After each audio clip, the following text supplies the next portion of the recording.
Hey, it's the Fact Freak, and welcome to Serial Killers from Your Area.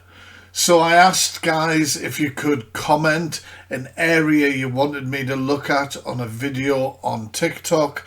Now what I do here is I try and avoid the big serial killers that we all know and try and look for something that we may not know about. If I can't find a serial killer from the area, then I will divulge and talk about a horrible, horrific crime from that area. So let's see what's first on the list. So we're over to Wakefield, and Robert Mosley killed 3 prison inmates while serving time for murder in 1974. He spent over 40 years in solitary confinement and has been dubbed Britain's real Hannibal the Cannibal. While working one night as a male prostitute, Mosley was picked up by a labourer, John Farrell. Farrell reportedly showed him pictures of children he had abused. Mosley grotted him, stabbed him, and smashed him over the head with a hammer. In 1977, at the age of 24, he killed another inmate, David Cheeseman. He dragged the convicted paedophile and fellow prisoner David Francis into a room on their ward. The pair held Francis, barricaded the door, and tied him up with a flex from a record player. Over the 9 hours that followed, Mosley and Cheeseman tortured Francis before eventually grotted him. Those are just some of the horrific crimes that Robert Mosley committed. I suppose he leads an interesting debate because he mainly killed paedophiles.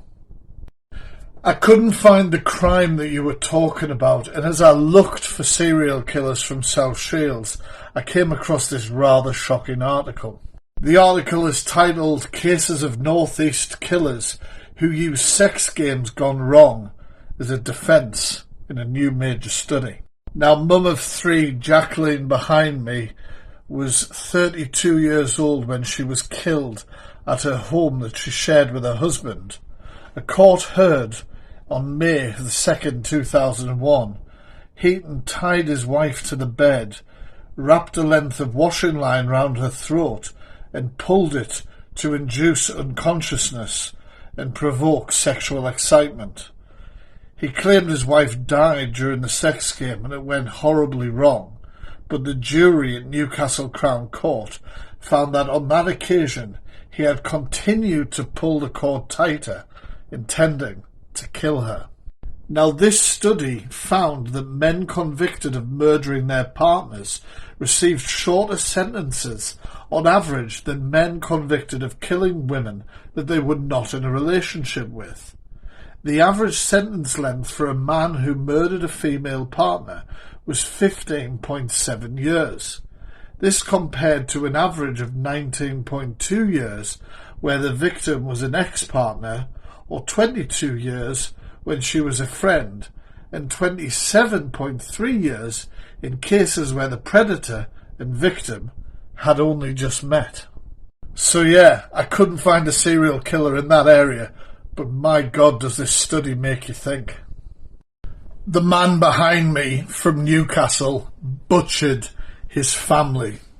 Neil Crampton launched his bloodthirsty rampage after his ex-partner told him that she was walking out of his life for good, a final rejection that he couldn't bear.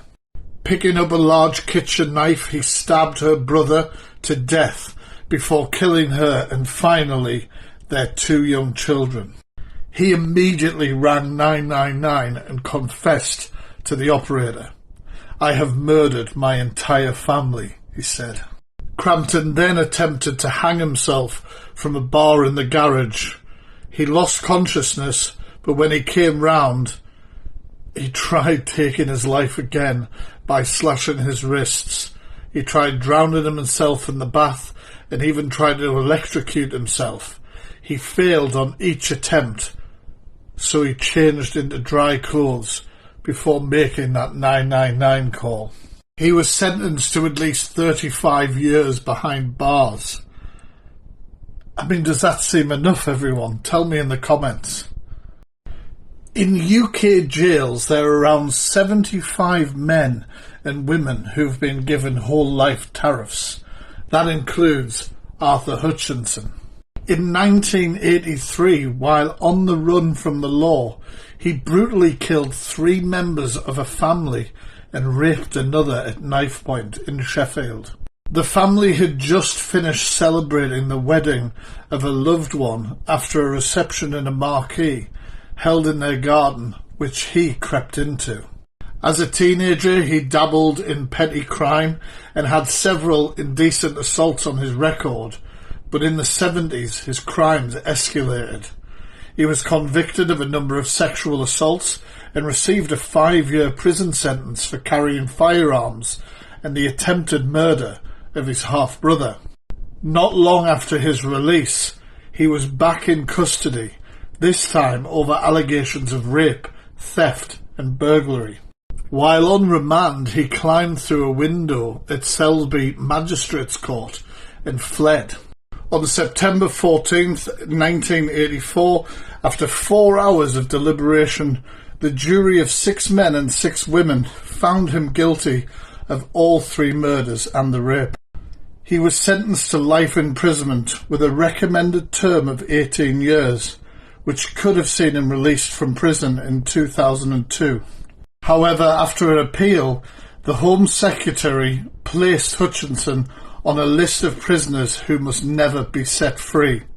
In 2008, he appealed against that ruling, with his solicitors arguing whole life tariffs was a breach of his human rights. The appeal was rejected at High Court. Now let's talk about a serial killer from Manchester that's not being caught. Is this a serial killer or an urban myth? Let's get into it. So rumours of the Canal Pusher was born in January 11th, 2015, when the Daily Star published a 2-page article headlined "Manchester's Killer Canals." The article cited 61 deaths in the canalway, which stretches for over 10 miles through the centre of Manchester. However, the number of deaths is said to have increased now to around 85, but exact figures are unknown. A number of alleged victims have since been identified. For example, 2011, the body of a trainee sports teacher was discovered in the river 2 months after he went missing following a Christmas night out.